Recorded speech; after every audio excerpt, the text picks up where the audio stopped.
Maraming salamat po. Salamat po. Maupo tayo lahat.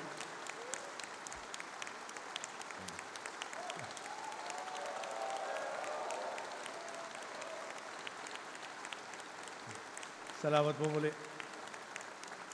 Maupo tayo.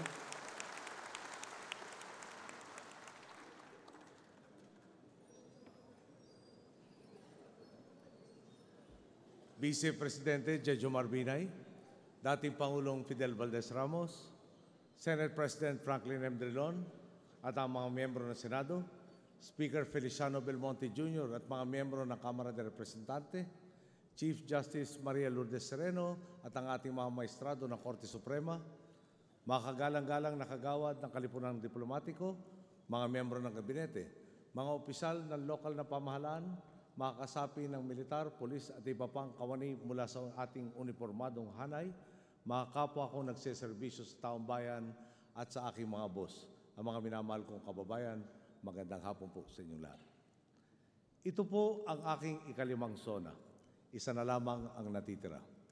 May kasabihan po tayo, ang hindi lumingon sa pinanggalingan, hindi makararating sa paroroonan. Kaya marapat lang po siguro tayong magbalik raw noon sa sitwasyon natin. Para bang kahibangan ang mangarap? May burokrasyang walang saysay, patong-patong ang tongpats, at buo-bukol ang korupsyon sa sistema. Naturingan tayong sick man of Asia. Ang ekonomiya natin matamlay. Ang industriya manipis. Walang kumpiyansang mamuhunan sa ating pambansa. Ang resulta, kakarampot ang trabahong nalilikha. Dinatnan nating tigang sa pag-asa ang mamamayang Pilipino. Marami sa atin ang sumuko at napilitang makipagsapalaran sa ibang bansa. Nakayuko na lamang nating tinanggap, talagang wala tayong maaasahan sa ating pamahalaan at lipunan. Nalugmok nga po ang Pilipinas dahil sa labis na pamumulitika. Naglaho ang pananalig natin sa isa't isa. Humina ang kumpiyansa sa atin ng mundo at ang pinakamasakit, nawalan tayo ng tiwala sa ating mga sarili. Sa puntong ito natin sinimulan ang pagtahak sa tuwid na daan. Bilang ama ng bayan, nakaatang sa aking balikat, hindi lang ang mga suliraning ating dinatnan at mga lumilitaw sa kasalukuyan. Obligasyon ko ring paghandaan ang kinabukasan. Sa bawat sandali, kailangan kong isaalang-alang ang interes at punto de vista ng lahat. Isipin na lang po ninyo, para kang nanonood ng 200 channel sa telebisyon ng sabay-sabay. Kailangan alam mo hindi lang ang kasalukuyang nagaganap, kundi ang pinanggalingan at paroroonan ng nilalaman ng bawat channel. Bawal malito. At kailangan may tugon ka sa anumang tanong, suhestyon at kritisismo at dapat sagutin mo ito bago pa iharap sa iyo.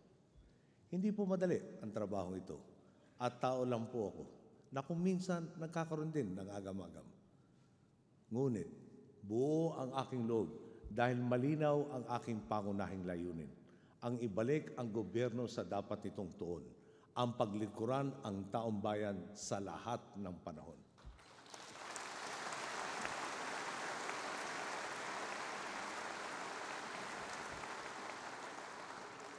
Di po ba't may kasabihan tayo? Bigyan mo ng isda ang tao at papapakain mo siya ng isang araw. Turuan mo siyang mangisda at habang buhay niyang mapapakain ang sarili niya. Halimbawa nito ay ang TESDA. Sa Training for Work Scholarship Program, nagambag ang DAP ng 1.6 billion pesos. Nakapagpatapos po ito ng 223,615 benepisyaryo. 66% po nito o katumbas ng 146,731 graduates ang nagtatrabaho na ngayon. Iyon naman pong 34% na natira, tinutulungan na rin ng TESDA na makahanap ng trabaho. Tingnan po nyo, lahat ng mga TESDA scholar nakalista ang pangalan at iba pang datos na pwede nyong kumpirmahin. Kung hahatiin natin, nandiyan po yata sa harapan yung listahan.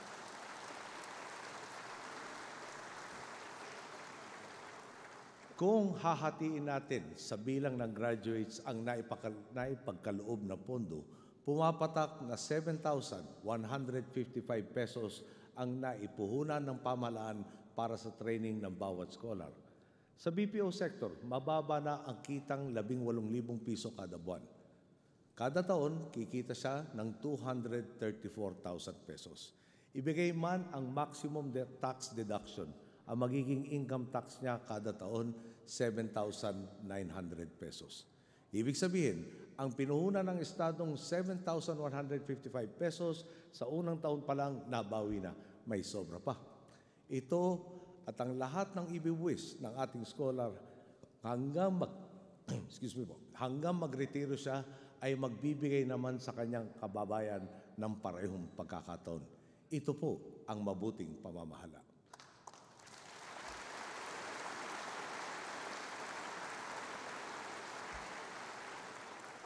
May tama pong intensyon, pamamaraan at resulta, lahat panalo. Pakinggan po natin ang kwento ng dalawang TESDA graduate. Pag naabot mo na yung pangarap mo, success hindi naman stable yun eh. You need to work hard for it. Ako po si Mark Joseph Escora. Ako po ay isang high school graduate. And through TESDA's help, I have my career in the BPO industry right now.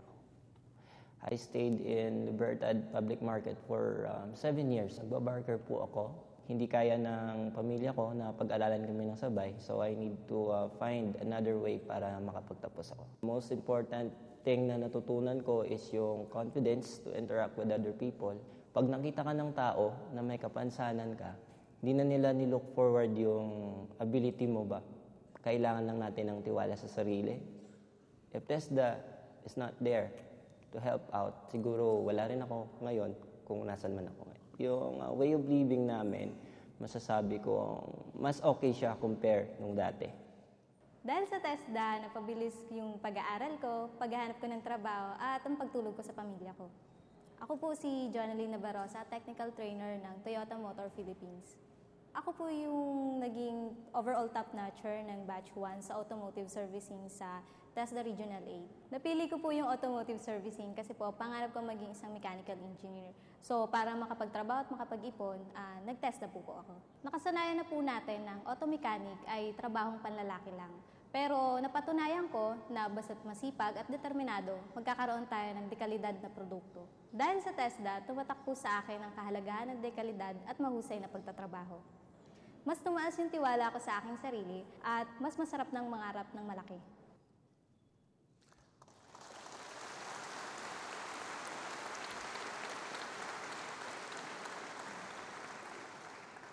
Nasimulan na rin po natin ang Expanded Conditional Cash Transfer Program nitong Hunyo 2014 na may pondong 12.3 billion pesos.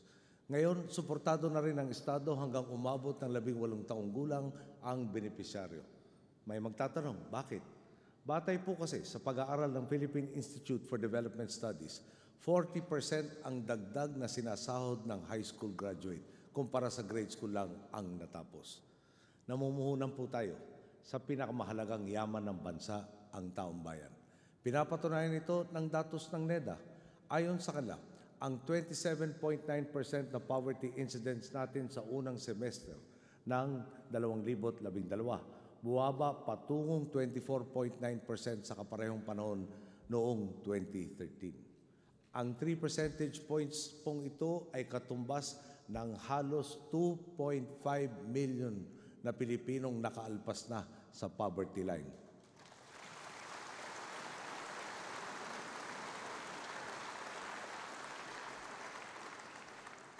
Totoo namang dapat pagtuunan ng masusing pansin ang pinakamahihirap sa lipunan. Pero hindi tayo titigil dyan. Ngayong nadagdagan na ang kakayahan natin, sinisikap nating hindi na manumbalik sa ilalim ng poverty line ang lahat na nakaalpas na.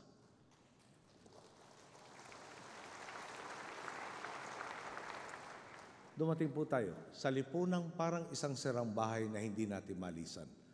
Ang malala pa dito, halos wala tayong kagamitan at materyales para ayusin ang sira. Nitong mga nakaraang taon, sa pakikiambag ng bawat makapagkapwang Pilipino, nabubuo na natin ang mga kagamitan at materyales na ito. tulad po ng budget na tanging nakatuon sa pangangailangan ng mamamayan. At 4 na sunod-sunod na taon na nating naipapasa sa tamang oras. Kasama nito ang mga batas na nagpapabilis ng pagdating ng pakinabang sa ating pong mga boss. Dito po, sa isang patas na sistema, nagsimula ang panunumbalik ng sigla ng ating ekonomiya. Nakatipid tayo dahil sa maayos na pangangasiwa ng pondo. Napapalawak natin ang saklaw ng mga serbisyo nang hindi nagtataas ng buwis maliban sa sin tax reform na layuning ibsan ang bisyo sa lipunan.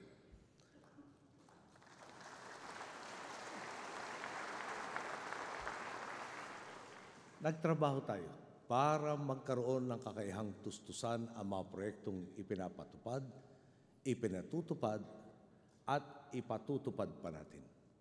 Pinaigting natin ang pangolekta ng buwis mula sa koleksyon 1.094 trillion pesos noong 2010, naitaas na natin ito sa 1.536 trillion noong 2013.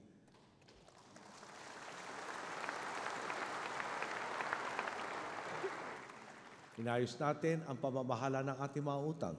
Ang resulta, bumaba ang ating debt to GDP ratio. Ang perang dating dapat ibabayad sa interes na pupunta na sa social services.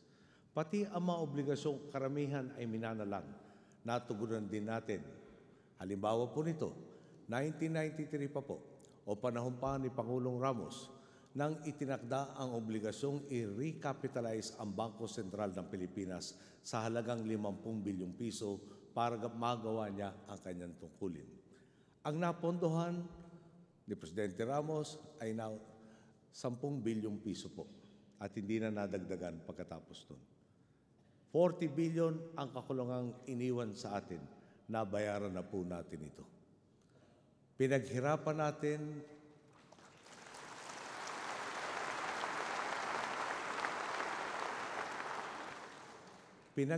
natin ang pondong mayroon tayo ngayon. Kaya't hindi po natin maatim na waldasid lang ito. Kung pipili nga ng tamang pinuno ang ating mga boss, malalagpasan pa ng susunod ang ating mga nagawa dahil malaki na ang naibawas natin sa problema at mas matayog na ang kanilang pagmumulan. Bakit po mas matayog? Nitong 2013, sa unang pagkakataon, nagkamit tayo ng investment grade status mula sa Moody's, sa Fitch at Standard & Poor's, ang tatlong pinakatanyag na credit ratings agency sa mundo. Sa pagsusuri nila ng ating macroeconomic fundamentals at governance, nabawasan ang riskong itinatala, kaya tumingkad ang kumpiyansa ng mga namumuhunan. Hindi pa nga po nakontento ang Standard & Poor's nitong Mayo lang, panibagong upgrade na naman ang ibinigay nila sa atin. Ang hatid po nito, dahil nga investment grade na tayo, mas murang mahihiram ng gobyerno ang pondo para sa mga programa at proyekto. Mas maraming naaakit na mamumuhunan sa ating bansa at mas mabilis na natatamasa ng Pilipino ang benepisyo.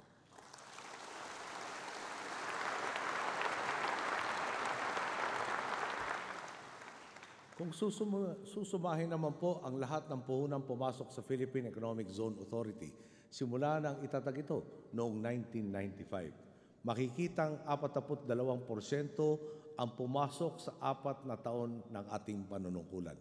Ang natitirang 58% inabot ng 15 taon ang ibang mga administrasyon para bunuin. Kumpiyansa po tayo, bago tayo bumaba sa pwesto, papantayan o hihigitan pa natin ang halagang ito. Kay Director General Lilia de Lima, salamat sa nagawa mo na at gagawin pa sa pagkamit ng tagumpay na ito.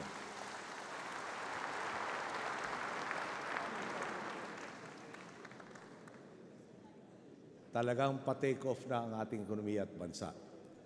At inaabot na natin ang mas matatayog pang mithiin. Minana natin ang tila grounded na aviation industry. Napatawan tayo ng significant safety concerns ng International Civil Aviation Organization o ICAO. Nabigyan ng downgrade ng United States Federal Aviation Administration at nilagyan ng restriction ng European Union ang ating mga local carriers. Nitong 2013, Inalis na nga po ng ICAO ang significant safety concern sa Pilipinas. Sa parehong taon, sinundan ito ng pagpayag ng European Union na muling lumipad ang Philippine Airlines patungong Europa. Kaya direkta nang makakabiyahe ang Pilipino mula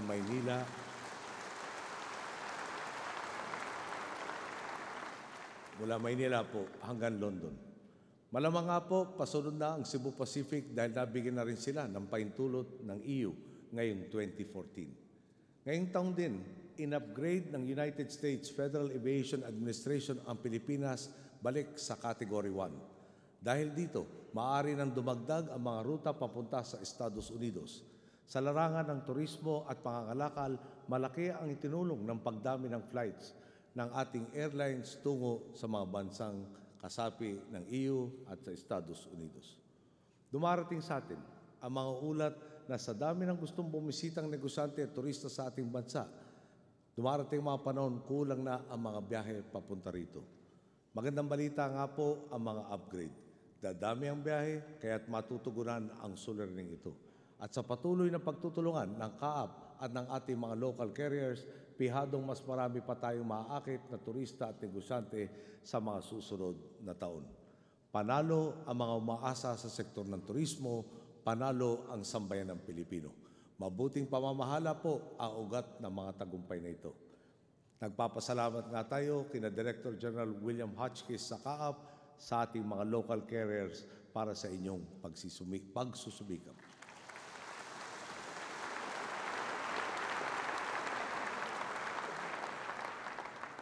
Talagang nasa sentro ng pandaigdigang entablado ang Pilipinas. Dito lang pong nakaraang Mayo, nagpakitang gilas tayo sa tagumpay ng pagdaraos ng World Economic Forum on East Asia sa ating bansa. Ihahayag natin sa gaganaping APEC Summit dito sa susunod na taon ang kaunlarang nakakamit natin at ang pagkakataong hatid dito para sa lahat. Wala pong duda, more open for business na nga po ang Pilipinas.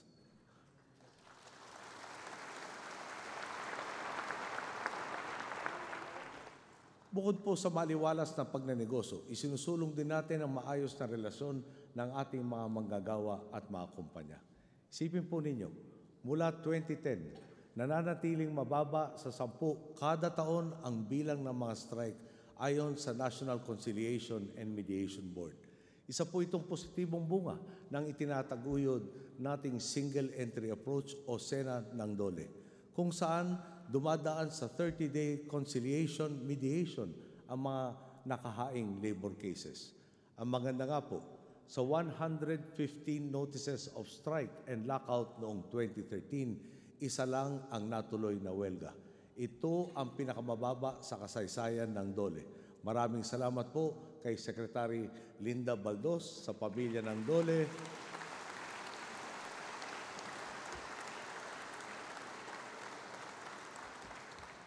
at siyempre po sa labor at management sectors. Minsan po ay nagkabiroan kami ni Secretary Baldos. Noong 2012 ho yata may 2 strike. Noong 2013, isa na lang. So nakakalahati na nakakalahati. Sabi ko, Linda, sa 2014, hindi tagumpay yung may kalahating strike. Baka pwede, wala nang strike.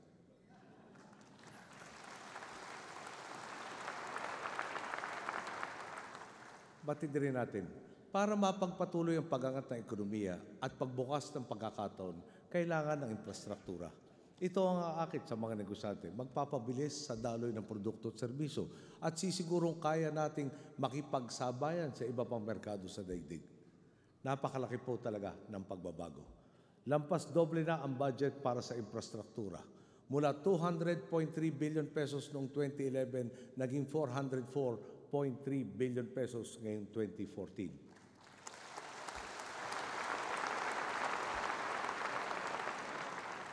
Paalala ko lang po, hindi tayo nagdagdag ng buwis maliban sa sin tax reform na nakatugon sa kalusugan.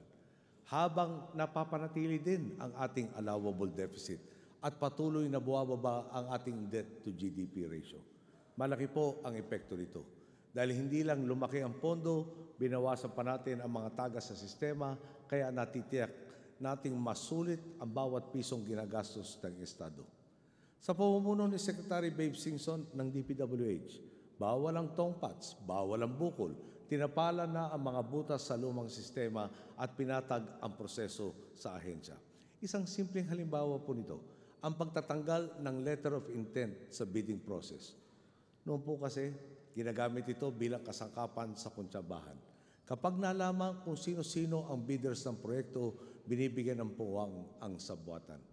Isa pa po, ang mga dokumentong hinihiling mula sa bidders, 5 na lang mula sa dating 20. Mas mabilis ang proseso at mas kaunti ang pagkakataong manghingi ng pampadulas o suhol. Ang resulta, halos 28 bilyong piso ang naisalbang pondo at napapaaga ang pagpapatupad ng mga susunod na proyekto. Kaya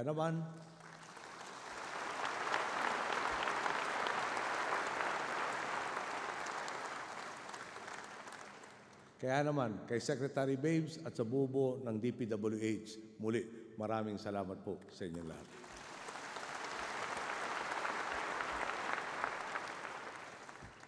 Ano po talaga? Kasabay ng mga natipid ng DPWH, ang nailatag, napapaayos, napalawak o naipagawa nilang kalsada mula nang maupo tayo, umabot na sa 12,184 na kilometro.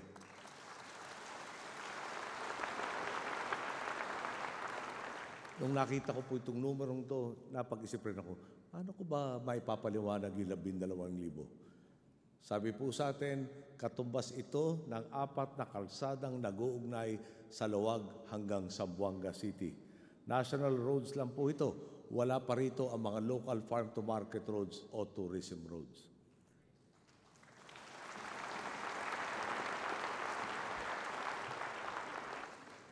Sa Public-Private Partnership Program naman po, mula Desyembre 2011 hanggang nitong Hunyo, nakapag-award at nakalagda na ng 7 PPP projects ang inyong pamahalaan.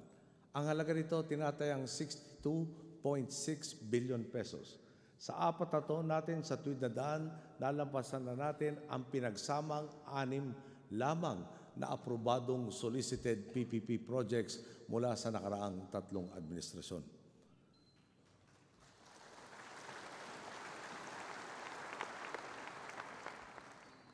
Ang laki na po talaga ng pinagkaiba ng noon sa ngayon. Sabi nga ni Secretary Cesar Purisima, dati hindi makaakit ang Pilipinas ng mga mamumuhunan. Noon, gobyerno pa mismo ang nag-aalay ng kaliwat kanang insentibo tulad ng pagbibigay ng commercial development rights, subsidy at iba pang garantiya. Ngayon, baliktad na ang sitwasyon. Matindi ang kompetisyon ng mga nag-uunahang kumpanya. Handa silang magbayad para makuha ang pribilehiyong itayo ang infrastrukturang kailangan natin.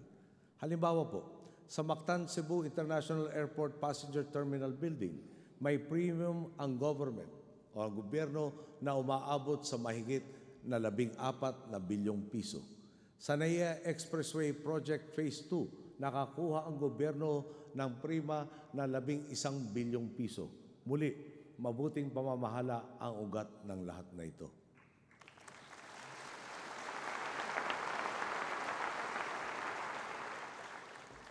Tingnan naman natin ang TPLEX. Dahil sa kalsadang ito, maginhawa na ang biyaheng Tarlac hanggang Rosales sa Pangasinan. Ayon po sa kanila, ang bahagi hanggang Urdaneta makukumpleto na bago matapos ang 2014. Sa susunod na taon, aabot na raw ang daang ito hanggang sa dulo sa Rosario, La Union.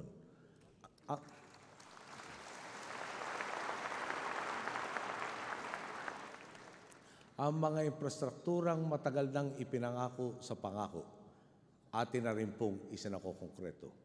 Ang Aluling Bridge na 1978 pa po binuo ang konsepto, bukas na sa publiko.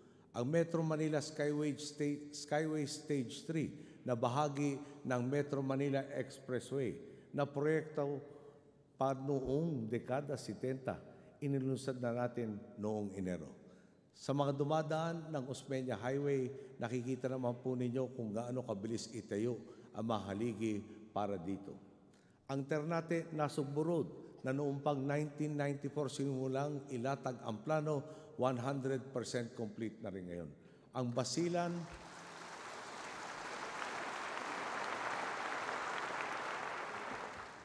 Ang Basilan Circumferential Road na year 2000 pang under construction, malapit na rin pong matapos. Hindi ko na ho sasabihin sa inyo yung eksaktong petsa, baka mausog pa.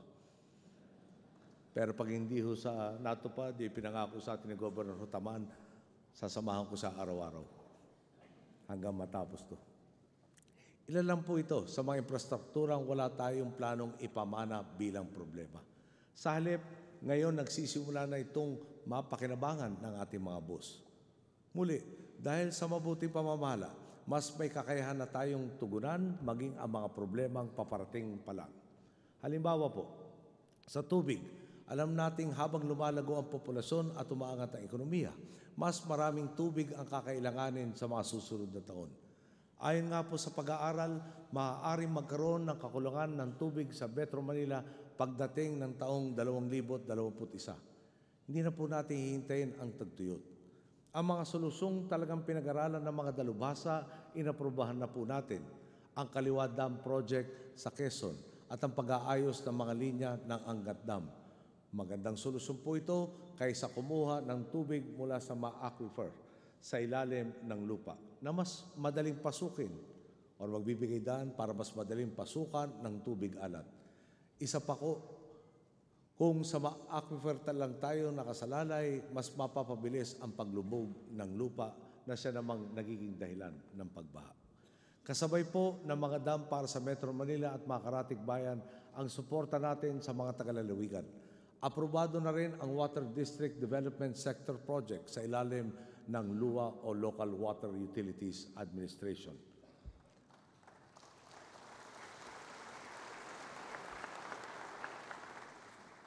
Siguro po, narinig na rin ninyo ang pinakamalaki nating PPP project, ang Laguna Lakeshore Expressway Dike.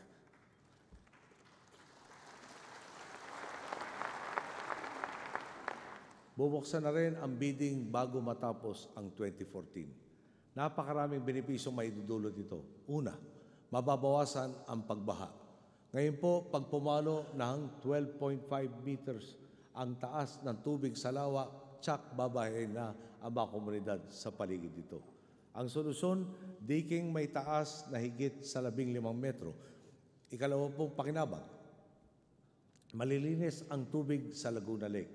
Ang ikatlo po, bawas ang trapiko.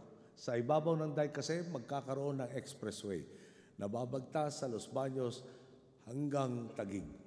Pag natapos ang C6 Road na kokonekta sa San Jose del Monte, may isa na naman tayong paraan upang makatawid ng Kamaynilaan nang hindi na kakailanganing dumaan sa EDSA. Sa pakikituwang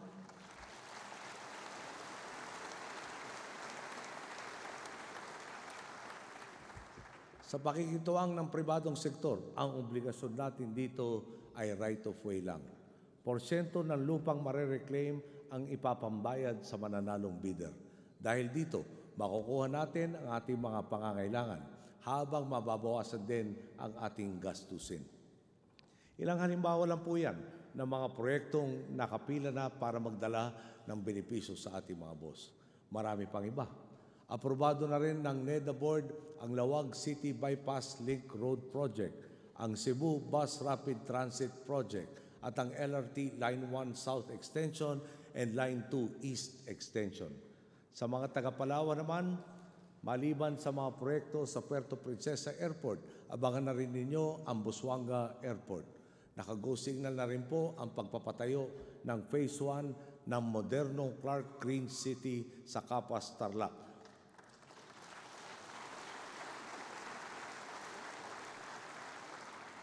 Piyado pong magsisilbing sentro ng komersyo at industriya, hindi lang sa gitnang Luzon, kundi sa kalakang bansa.